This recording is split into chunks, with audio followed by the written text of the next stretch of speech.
scanner. Scanner is really important because using the scanner, you can scan debris and stuff to get blueprints. So they're currently looking for sea glide fragments. Once they scan a couple of those, they'll have the blueprint to be able to build the sea glide. And the sea glide's very key to the whole run because it lets you go super quick. So yeah, swimming around looking for that at the moment. They'll also be trying to pick up as many resources as possible whilst trying to scan these sea glides because they need to build a few things. There was a dog swimming past. You'll be meeting those later. Leo's going to grab some fruit as well because the fruit's used to make lubricant for something else. You get the idea that quite a lot of the stuff in this is gathering materials to make machines, to make other materials and stuff. But we'll get to the interesting bit once a lot of the resource gathering is done. In terms of starting location, there are good and bad starting locations, but it's kind of hard to see where they are because of how the map is. It's not procedurally generated, but all the resources kind of are. So there's a lot of RNG in terms of where the resources turn up and what they are, because you have. So you'll see them going for limestone, and the limestone can contain copper or titanium, and you want a specific amount of each. So there's a lot of RNG there, and then later on you find it with the second tier rocks and stuff. You have gold, lead, and silver in them, and you want different amounts of everything. But anyway, they're in the large coral tube now. Salvner and Leo both just got hit by exploding crash fish, which are very odd. But yeah, so at the moment they're just swimming around trying to get enough resources to get the first lot of tools. Can probably get this done in 5 or so minutes. So we'll see what happens.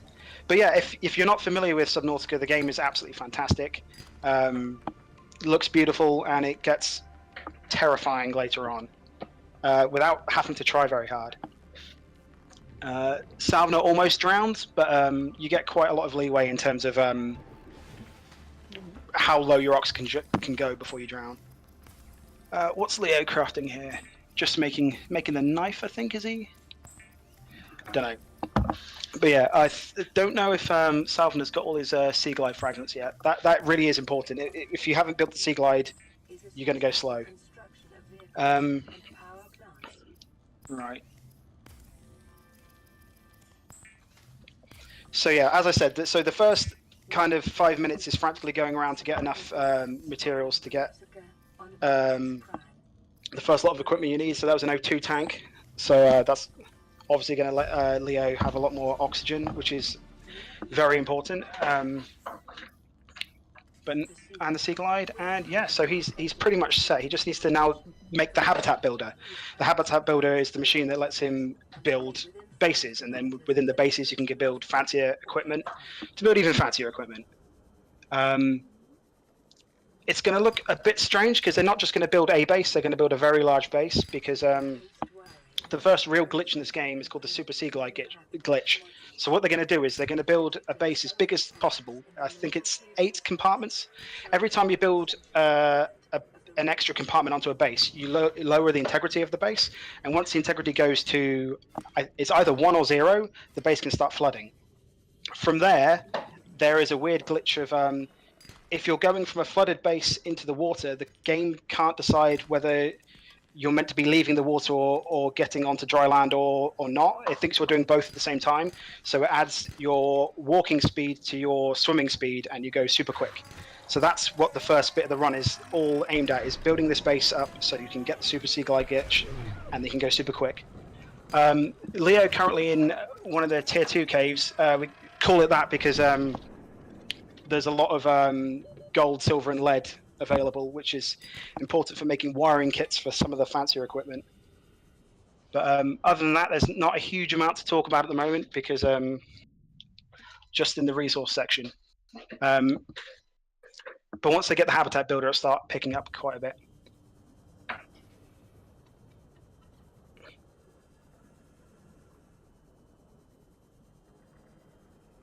Salvner getting some coral, which is used in the fabricator and a lot of the other electronics. I'm not sure what Leo's looking for at the moment. It's quite hard to keep track of how much resources both of them have at the same time. But I have a general idea of what everybody should have by the end. What's Salvner building?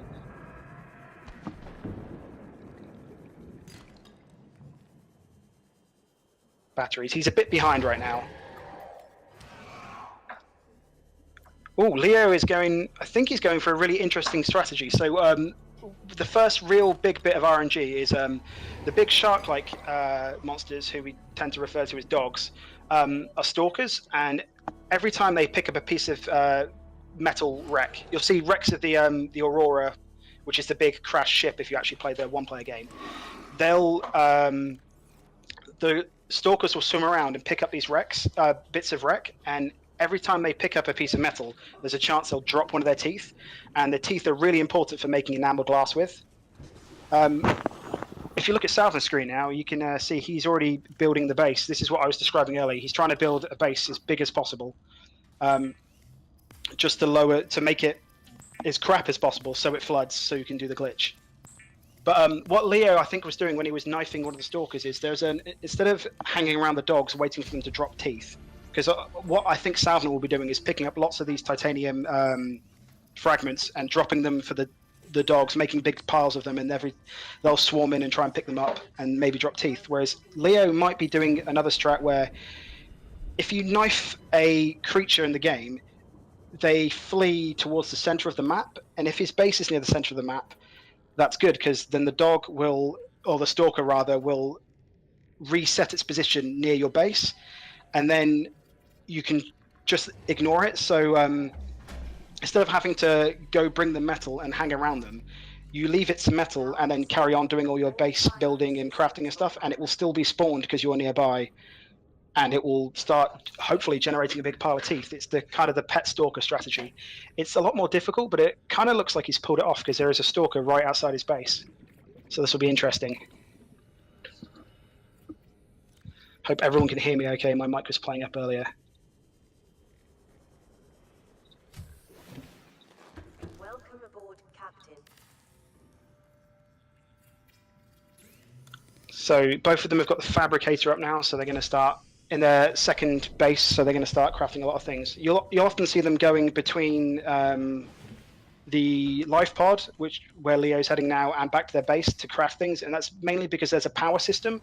Generally, they're using solar panels at the moment, so with the day-night cycle, they will have power. They'll only have a limited amount of power during the night, so you'll often see them trying to split the work between their base and their life pod. But yeah, it all seems to be going good for everyone so far. Leo's going to build a couple of lockers to keep all the resources in. There's lots of resources. That was Salvner finding a mobile vehicle bay fragment, which is not important now, but is very important for late game. So they need to find 2 bits of mobile vehicle bay to get the blueprint so they can build it later on. Excuse me. That's a tooth, so that's Salvner's first tooth. So you'll see he'll be just kind of hanging around the stalkers, watching them pick things up in the hope that they drop the teeth. It's probably the first real breaker in a speed run, because sometimes the dog we don't know what the RNG is. We don't know what the percentage chance of dropping a tooth is when they're doing it, but sometimes they just don't. And the game is a little buggy, so you have bits where the teeth can drop through the floor, or the metal can drop through the floor, and it's a pain. But that's another tooth for Salvner, so he's doing okay.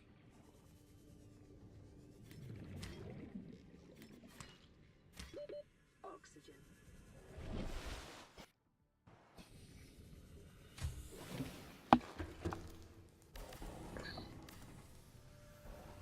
So what's he crafting now? Just doing lots of resource crafting, which will probably be the first 15 minutes or so of this run before they go off and get on with the plot. So if you want to know what happens casually in the game, this is basically it. You're on the Aurora, which is a big spaceship, and it crashes on this planet, and then you get dropped out in your life pod, and you spend most of the game swimming around looking for survivors, looking for a way to get off the planet. And with some special secret plot going on. What's everybody doing now? Okay, Leo's gone over to the volcano. So there's near the spawn there's like a fissure or like volcano type thing. There's loads of tier 2 resources, gold, silver, and lead hanging around there, which is great. You just have to avoid the volcano bit because you can get killed by it quite easily. But yeah. But he's in Super Sea Glide. Is he in Super Sea Glide right now? I wasn't paying attention. If he's in Super Sea Glide, you can avoid a lot of damage because of how fast you're going. Because you're in a weird glitch state, the game doesn't really interact with you properly. So you'll see later on there will be some stinging jellyfish that normally are a real pain to deal with, but you'll be able to swim straight through them because the game doesn't really know how to react because you're going far too fast. And that's the same for the exploding fish you may have seen earlier. You're just going too fast, so they don't spawn. Salvner getting lots of titanium. So by the end of this resource section, they're going to need to have roughly 10 titanium ingots and 7 titanium fragments, and a titanium ingot is 10 bits of titanium, so that's 87 or so bits of titanium. He just scanned, Salvner just scanned an extra Sea Glide fragment. He's already got the blueprint of it, so any extra scanning you do gives you more, just gives you a couple of titanium, so it's worth doing. A lot of inventory management, as you can see. How is he doing? Oh, there's a tooth from his pet stalker. That's pretty good. He's left it some presents. So yeah, as soon as your base floods and you get the Sea Glide dish going, you don't need it to be the full size anymore. So as soon as you've made it flood by reducing its integrity, you can just deconstruct the excess building, and if you deconstruct something, you get all the resources back. So that'll be something you'll see used quite a lot later on, where we'll be building bases or bits of equipment and then deconstructing them to get them back once we've finished using them. But yeah, at the moment they are just sorting out their resources. Salvner taking advantage of the fact that when you leave a glitch, when you leave a flooded base, the game assumes that you're leaving from somewhere which is full of water, therefore you must be entering somewhere which is land, so it gives you a bit of air before it realizes you're going from water to water again. So you can kind of abuse that when you're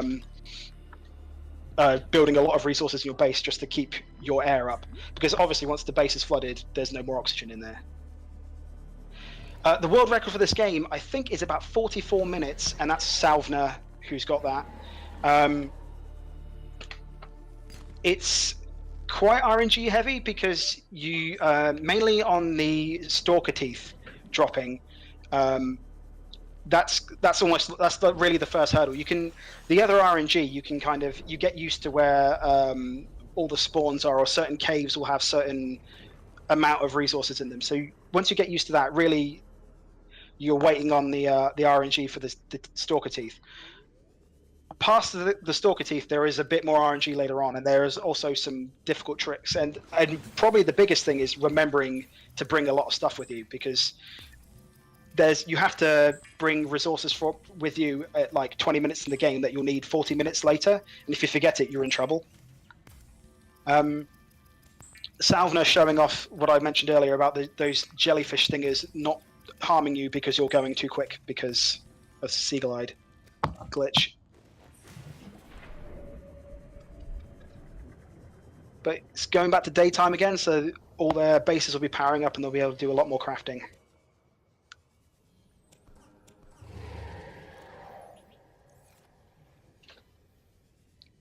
So Leo dropping some more fragments, wreck fragments for the stalker. He hasn't quite got enough teeth yet. And it's frustrating because you don't need the enameled glass. You use the teeth to make enameled glass, and you do not need that until the final minute of the game. But this is the best time to get it. You can't get it anywhere else, so your best bet is trying to get it whilst you're getting all the other resources you need for the end. So the game is kind of strange that you play about 20 minutes of resource gathering, which is interesting enough, and doing a few glitches, and then you do a big chunk of plot in the middle, and then the final bit of the game is crafting with all that resources to then escape the planet. I think Salvner is quite close to having got everything he needs to move on to the next bit. So he'll be crafting quite a lot of titanium ingots. I mentioned before they'll need 10 titanium ingots, and he's using his movement quite well, where you can, because everything you craft on the fabricator takes a while to make. So you tell it to craft an ingot, and then you have time to go back to your inventory and move some things around before it's finished crafting. And I think he's doing the fun thing now of telling an ingot to craft and then going out to deconstruct from his base, and then he'll come back in to collect the ingot, and then just trying to use his time as efficiently as possible.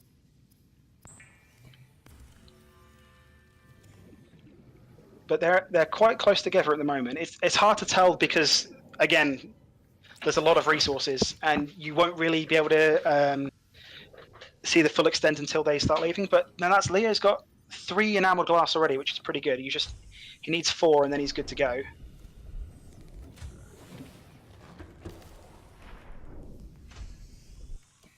So what you saw Leo do there, when he deconstructed the hatch and then reconstructed it, that's the key part of the Super Seagull glitch. If you just leave from the flooded place to the outside, it doesn't do anything. But for some reason, deconstructing the hatch and then reconstructing it, and then leaving from the flood to the outside causes this glitch state where you go super quick. The coding in the game is interesting, but the game is absolutely fantastic. Don't think I'm knocking it for a second. It's a great game, and I recommend it to everyone. That was a Mesmer attacking Leo then. That's strange little creatures that kind of try and mind control you. And I know Salvner's terrified of them. We don't really have, in terms of monsters that can hurt you in a speedrun, again, because you've got the Super Sea Glide, the scary deep sea monsters aren't too much of a threat, but we may see a Reaper later on. I know they won't want to see a Reaper because that could be trouble, but we'll see. So Leo just in the tier 2 cave, getting a bit more gold and silver. You only need 7 lead for the entire run, so what will probably happen is I think there's equal chance of a gold, a silver, and a lead coming out of the same rock, but I'm not sure. But you tend to end up with a lot of excess lead, so you'll see them chucking that away. I would like Salvner to open up his inventory so I can see how many teeth he's got.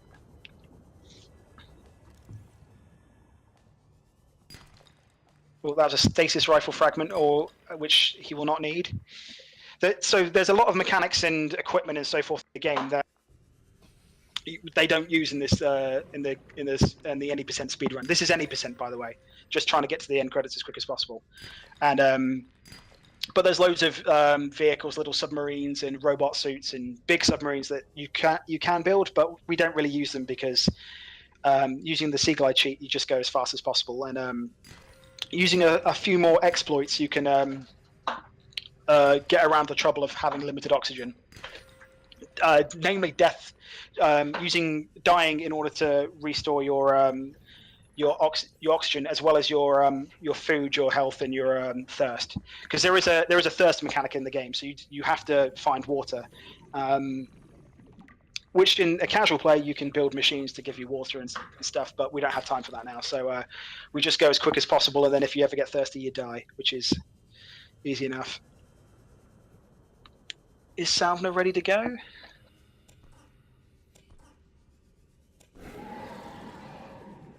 Not sure. I think he's just building some more wiring kits and advanced wiring kits, which he'll need for the final bit of the game.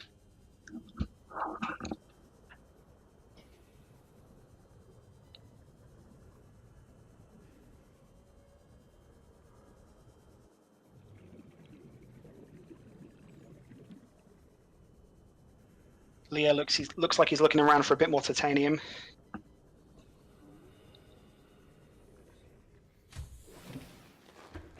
Or perhaps he's just forgotten where his base was, and that maybe.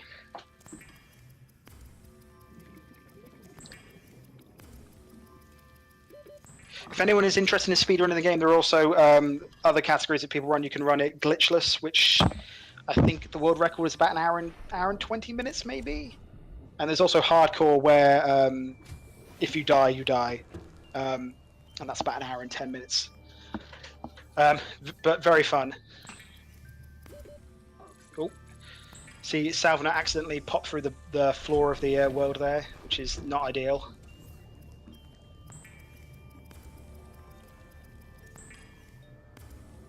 Looking at the time, I think this will be his final load of titanium crafting, and then they'll be off to the Aurora, which I will talk about when they go that way.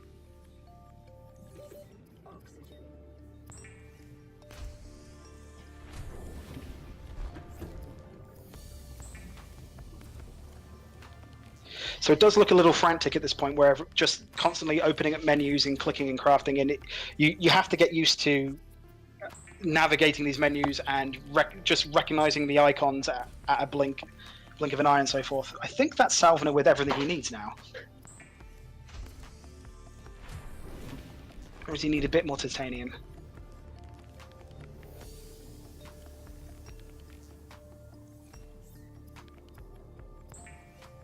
So currently, in order for them to finish this section, they will need 3 quartz, 1 copper, 2 lead, 6 titanium, 1 gold, 2 titanium ingots, 1 lubricant rather, 1 battery, 1 coral, 1 first aid kit.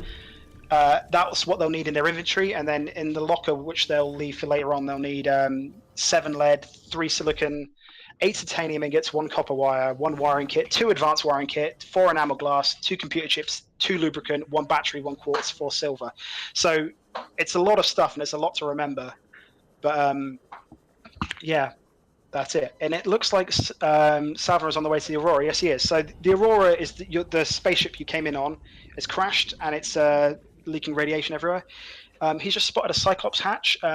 At some point in the game, he'll need to have scanned 3 Cyclops hatches, 3 Cyclops engines, and 3 Cyclops hulls in order to get the blueprint to build the Cyclops, which he'll do later. But he's about to probably do the first major glitch. So he's currently just clipped through the wall of the Aurora. They didn't build it very well. You can very easily just clip straight into the side of it. And now he's gonna look up to see where he is, and he's just gonna clip through the floor, and he's now inside the Aurora, which is great because this skips you going a very long way around. The code is always the same, and it doesn't start with a 6. There we go. And the reason we've gone this way is this is the captain's chamber, and the captain has been sent a blueprint for a rocket to escape the planet with. So, and he's just death warped out of there. So he stood on the fire and it's killed him. And when you die, you go back to the last pod that you left from. So that just spawned him back in his pod. You do drop every item but 1 that you picked up since you last been in a pod. But luckily, most of the time, you won't have anything that you can drop. So now Salvner's got the blueprint. He is now off to the mountain island. Not the mountain island, the mountain by the island, sorry. On the way, he's going to be looking for other resources, so some blueprints, some fragments of stuff. Hopefully some Cyclops engines, because that'll save him effort later on. Wow, he had not finished getting his mobile vehicle bay. Well, this is something he has been known for doing in the past, is skimping out on scanning all his blueprints and just hoping to pick them up later on. And he appears to have gotten pretty lucky because he just got both his mobile vehicle bays in a place where they really generally don't spawn. So he's heading towards the mountain now. He's hoping to see maybe an Cyclops engine fragment on the way, and then he'll be picking up probably some lithium and maybe some gold for use later on. But first he's going to dive down and I think he's going to grab the purple tablet. So yeah, and as he says, he likes to rub the purple tablet on his face. Oh, he's not doing it. Oh, he's trying. There we go.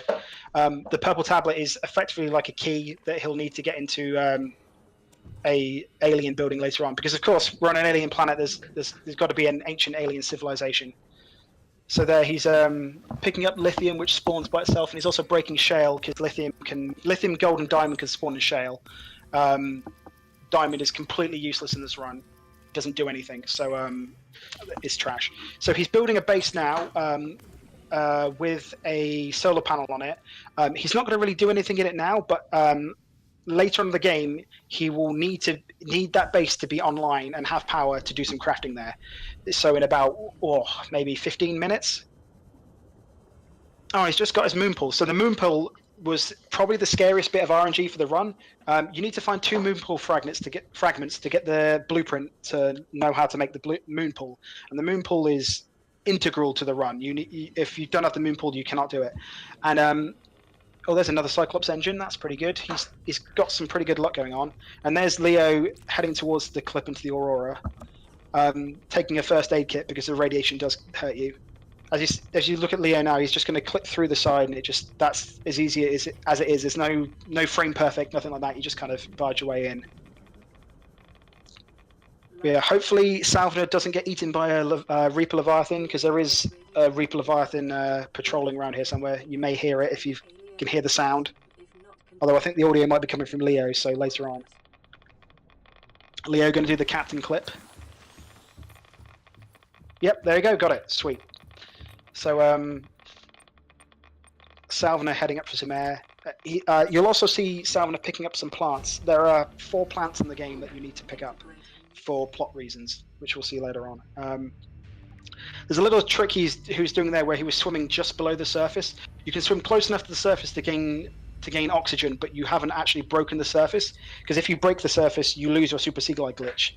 So it's kind of another weird bit of coding there where you're out of the water but not out of the water. He's diving down now to go into the Lost River, which is a pretty funky part of the game. Looking for a couple more plants. So there's that's the eye stalk plant, so he need one of those, and there should be a I can't remember what it's called. Ghost reed, that thing, yeah. So that's pretty good. So he's got all the stuff he needs for now, and he's going to go into the Lost River. And Leo's not too far behind, though I don't know how many Cyclops blueprints or Moonpool fragments he has.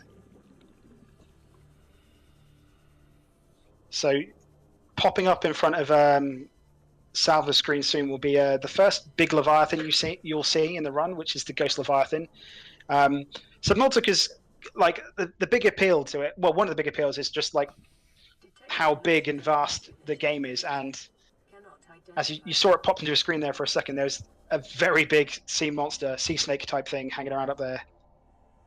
Maybe we'll see him later.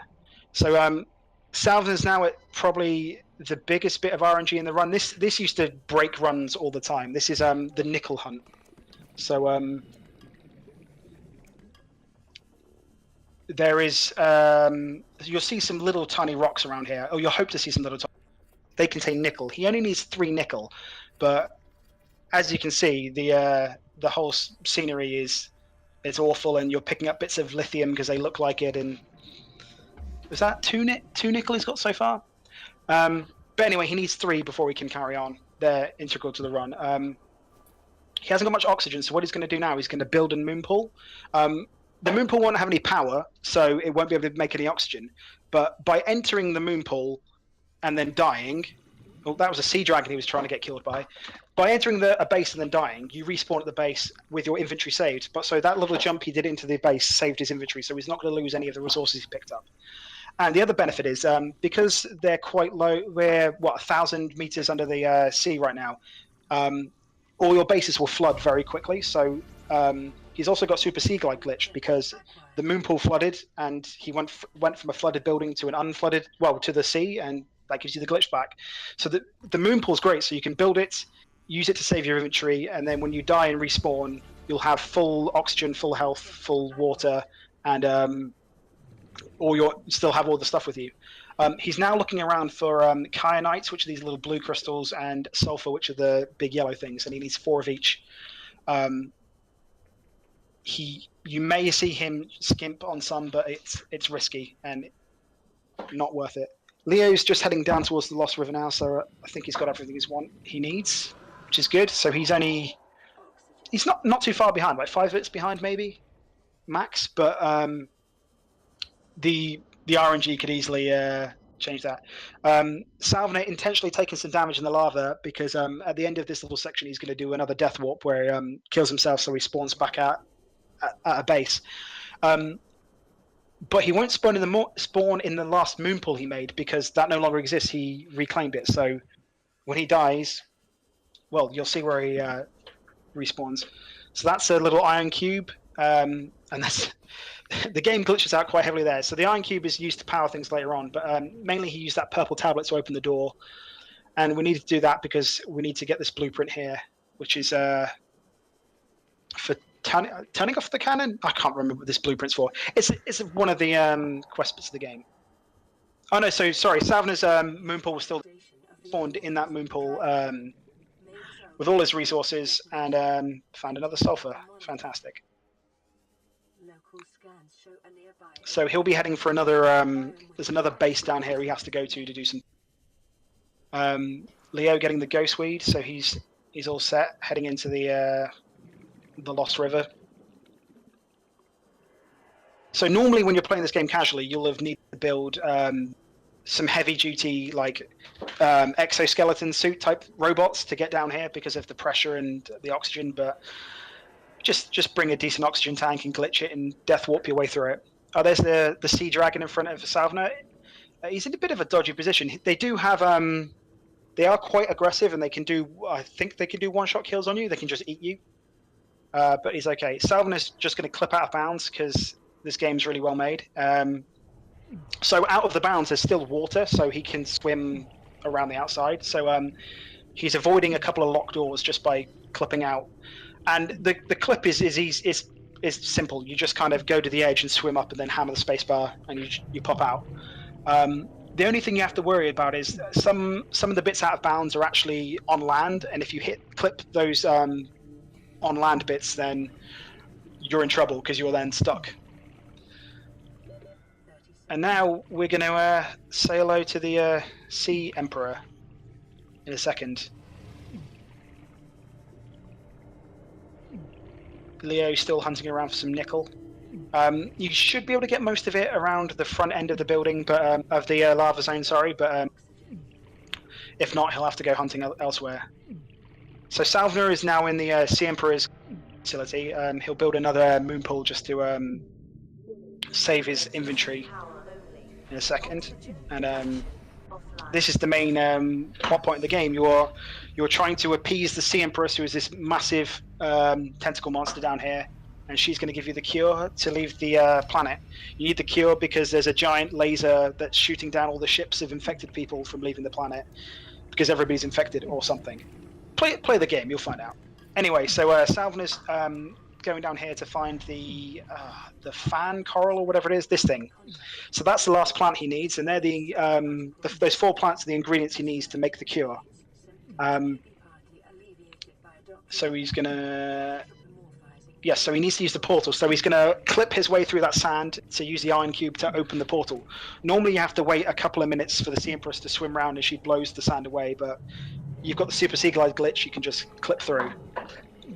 So we're now going through a magical portal, and you'll see where we pop out somewhere familiar. Whereas Leo's just about to go through the cave to get the kyanite, and Salvner is in that base we built earlier. If you hadn't have built the solar panel on top, we'd be in trouble because it's currently night, so you wouldn't get any power here. But because we've previously built a solar panel, the base is already charged up. So Salvner, all he had to do was build that.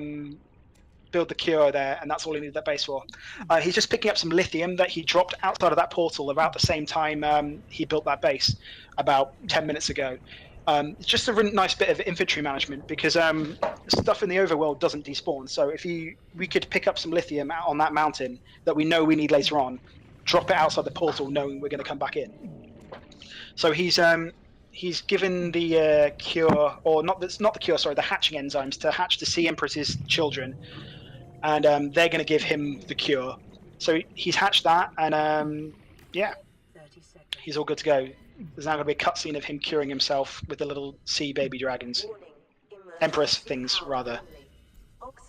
And what's Leo up to? He's about to go into the other facility, doing a bit of damage. Almost got killed by a warper. There are some other hostile creatures around here called warpers, and they kind of blink around, and you don't really have enough health to take a hit by them, so that could have been a bit risky. But Leo taking another bit of intentional damage jumping down, so it's quite good. You can go quite fast by skipping the stairs and also take enough damage to kill yourself. Just got to be wary because there is a robot spider in here somewhere. So Salvner's now out getting the last amount of the lithium he needs. He needs 14 to finish the game with. Has to be a little careful because there is a Reaper Leviathan around here somewhere. I've never seen it be a problem, but well, sorry, there's our resident French runner got eaten by the Leviathan one time. That was good fun. But yeah, I think it's hard to count the resources quickly. Anyway, Salvner's now taken off his O2 tank to do another death warp in a minute. So he'll want to kill himself at the end of this phase. So he's just clipping out of bounds to get past some other locked doors. In about a minute, he'll want to die to warp himself back to his starting base.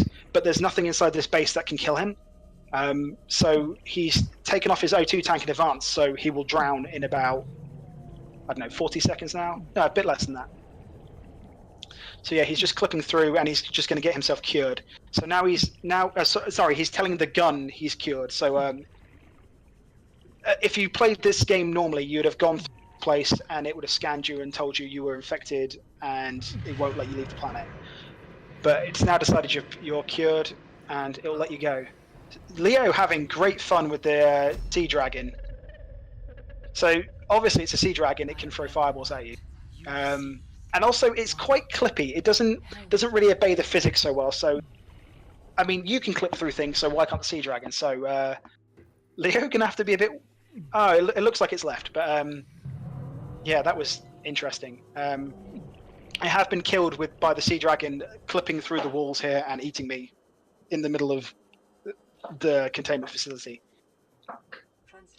So yeah, so Salvner death warping back to the his life pod, because all the other I forgot to mention the little base he made by the portal just before leaving. He got rid of the hatch. When you die, you can't respawn in a base which doesn't have a hatch, because that would be a soft lock. So the only base left with a hatch which he could respawn in is this one right at the beginning. So it's another clever way of warping yourself across the map with a death warp. So Salvner's just in the last little bit of resource gathering now. So he needs to go get some more Cyclops blueprints so he can build the Cyclops, which is a big submarine. He just picked up his salt, which he normally forgets, which is quite good. Leo just waiting for the cutscene to spawn. Sorry, the Sea Empress to spawn so he can do all the hatching end time malarkey. So I think Salvin is heading down to the Iron Cube. Might be going to the wreck first, I forget. Yeah, so Leo's hatching them, saving his inventory. Going down to get the last plant. Salvin is getting the rubies and gel sacks, which he'll need to make aerogel, which is one of the ingredients in the endgame items. He's also looking around for those Cyclops blueprints, and he'll also need to pick up not the shield generator. There's another blueprinty thing he'll need to grab whilst he's getting all the stuff. Here we go. So he's going to use the purple tablet he picked up earlier to open up this cache, which has iron cubes, and he'll need 4 of these for the end game. So that's pretty handy.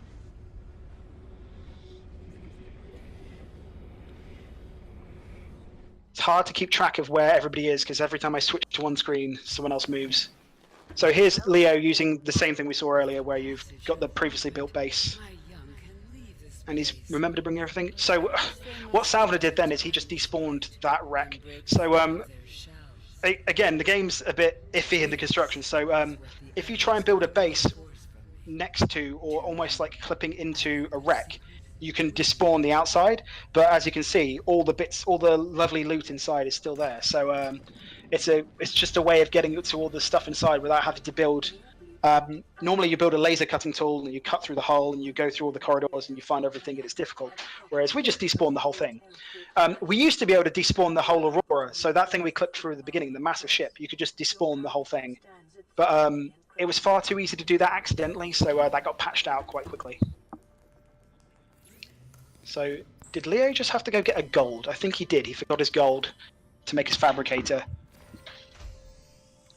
So yeah, you'll see him now. He'll should get rid of that hatch. Interesting. I think he may have forgotten to get rid of that hatch, or he may do that in a second. So Salvner's just getting some deep shrooms, which are another vital ingredient for the end game to make hydrochloric acid, I think. But he's kind of messed up his oxygen management, because normally you kind of want to do this all in one go. You can dive down, get all the resources in one lungful of oxygen, and then die just as you get the last bit of equipment to then death warp back to your base, but didn't quite manage it. Maybe because he's missing some blueprints. So another thing to note, once you get cured, the warpers stop being aggressive towards you, so that's at least one benefit. Okay, so what Salvner's going to do now is he's going to build a base, and he's he's building this base just to save his inventory, so he's just going to pop in.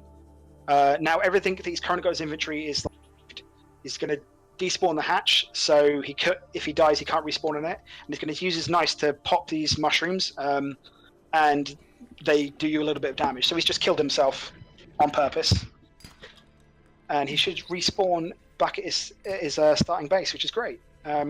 Leo just getting the lithium he needs off the top of the mountain.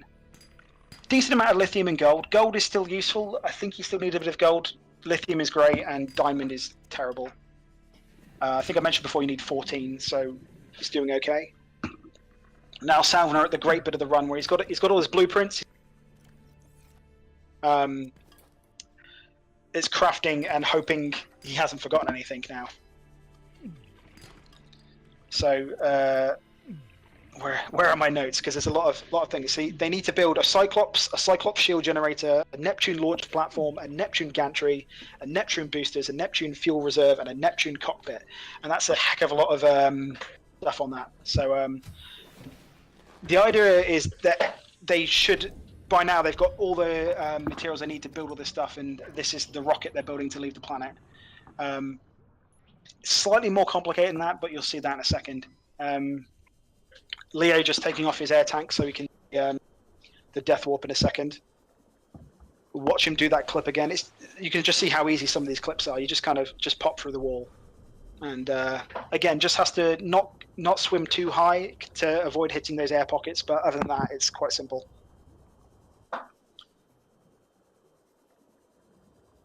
So Salvner's going off to release his mobile vehicle bay. This is quite finicky as well. So the mobile vehicle bay is a little. Oh, we need some gold. That was lucky.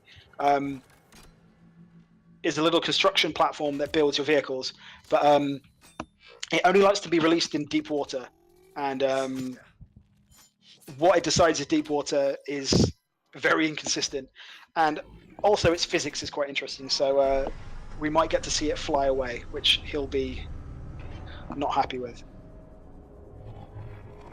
So Leo just clipping back into bounds. So he's gonna. Where's he going?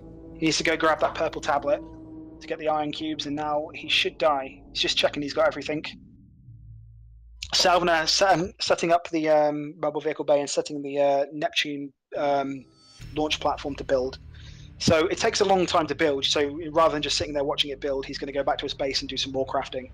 So a lot of the optimization of the end game was we knew what to do. We needed to build the Cyclops, build the rocket, and then leave. But just changing the order you build things in has ended up saving minutes because yeah, optimization.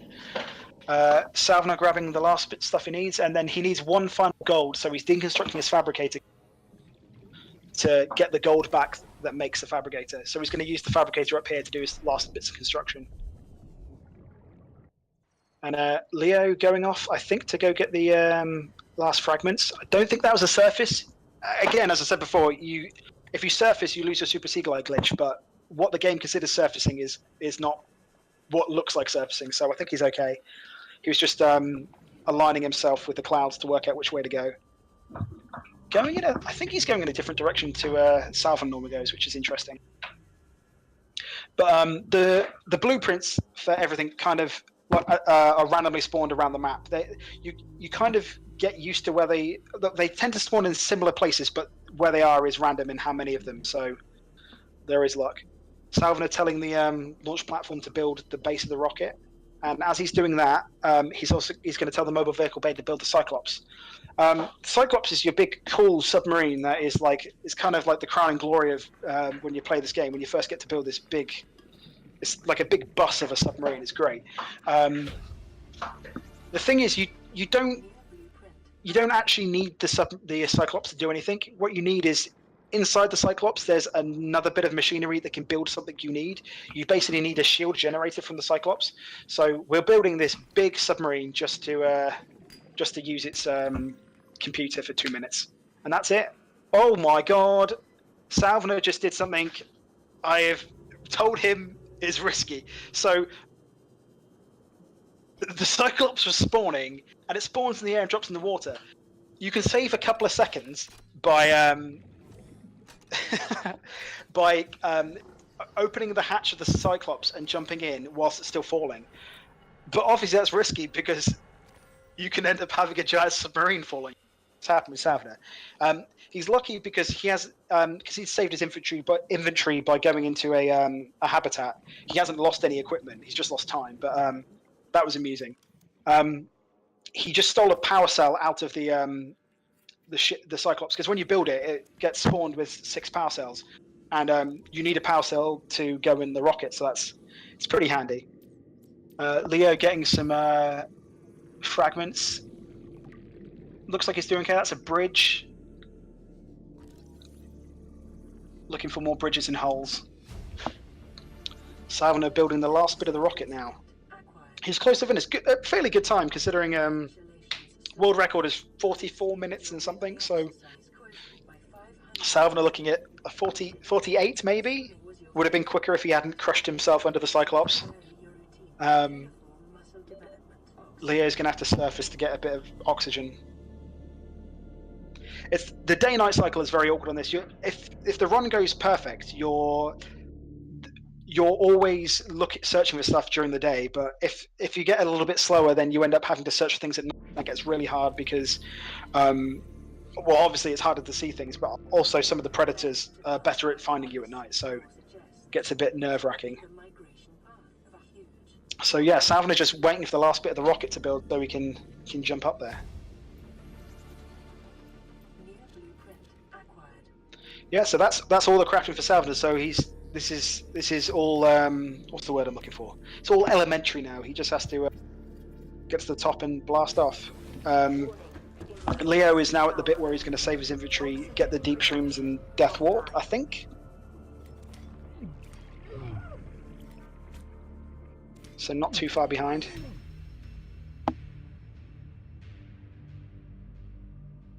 So yeah, a lot of random button presses you have to do before you can finish the game, but no more tricks or anything from Salvner's side.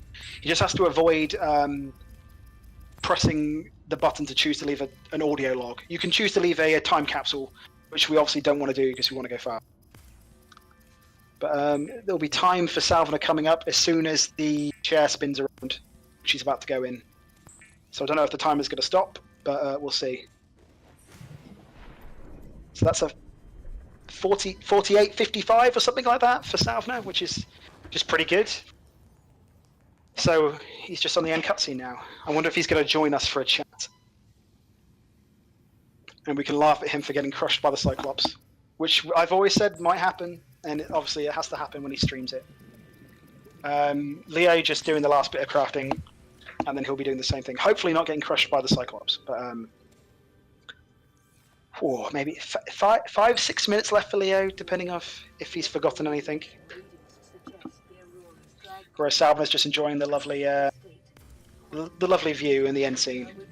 But I would definitely recommend playing this game, especially as a casual first, and then speedrunning, because I think the speedrunning is great. But I don't think anything has been particularly spoiled. I first saw this game by watching Salvner speedrun it, and then I played it casually for 100 hours easily. And that was just one playthrough because I was too scared to go anywhere, because the void is the scariest thing in this game. But yeah, I heartily recommend it. And then we've got a little it's a small but tight-knit speedrunning community. Lots of categories, everyone's friendly. It's very good. I'd recommend it. If you go to speedrun.com/Subnautica, there's a link to the Discord and everything there.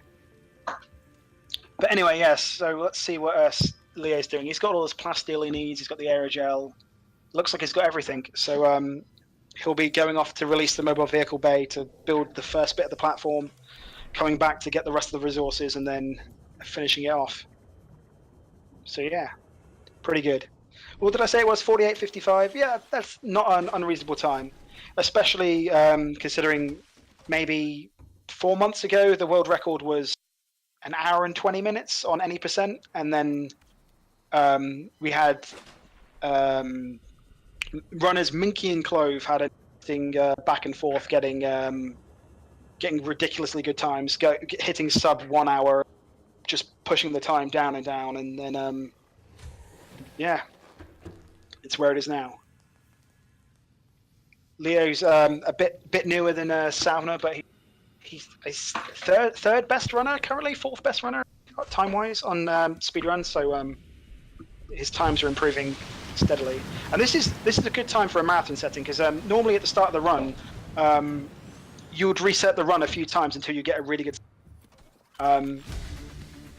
or you'd reset if your dog teeth RNG is bad or your nickel RNG is. This is a marathon, so I'm kind of just happy both runs were successful. I was a bit worried someone might get very bad moon pool luck and die, but this is good. Let's see if Leo gets crushed by the cycle. My bet is he will not.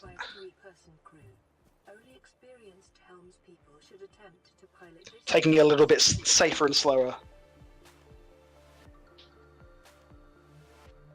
But there we go. Not much to say. There's I think this is a good speedrun game. There's quite a lot of RNG, but there's also a decent amount of skill involved, and there's a lot of memory, some glitches, and I'm sure there is time we can cut off these runs, and there's definitely more glitches to be found, considering how interesting, how optional some of the physics are. There's definitely some more interesting things we could find. So Leo just getting the shield generator, and that's the last piece of the puzzle. I guess I should say thanks for the QuickFest, because this is cool. We tried to do one before, but it's nice to see Subnautica getting some airtime, because like I said, I think the game's very good. So it'd be nice if this catches anyone's interest. Kind of just rambling at this point.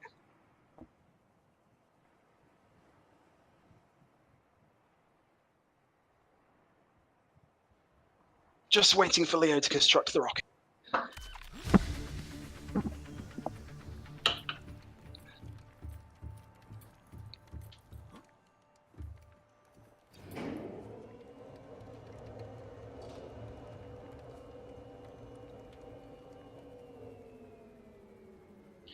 So this is all good. So Leo should be finished in about a minute. I forget the timing on this bit. So another minute. So underestimate. That's even better. So Leo ran this at a previous speedrun thing a few months back, and I think he had an awful time. He went like 5 or 6 minutes over the hour estimate. Almost got eaten by a Reaper.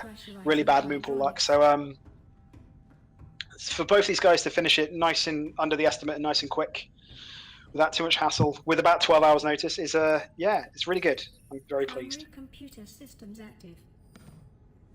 Yeah, I hope everybody enjoyed this. I hope my commentary wasn't too awful. Life support systems online. Here's Subnautica. All systems. Right, so 54:27. Yeah, sounds about good. Or 29. There we go. Good work, guys. On your command, Captain. And Launch in 10. that's the 9, cutscene. 8, 7. Well, 5. thanks for watching, guys. 2, 1.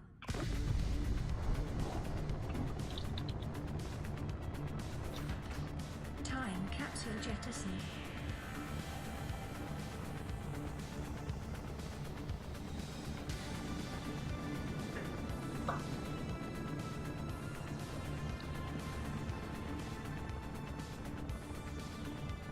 Caution, approaching orbital debris field.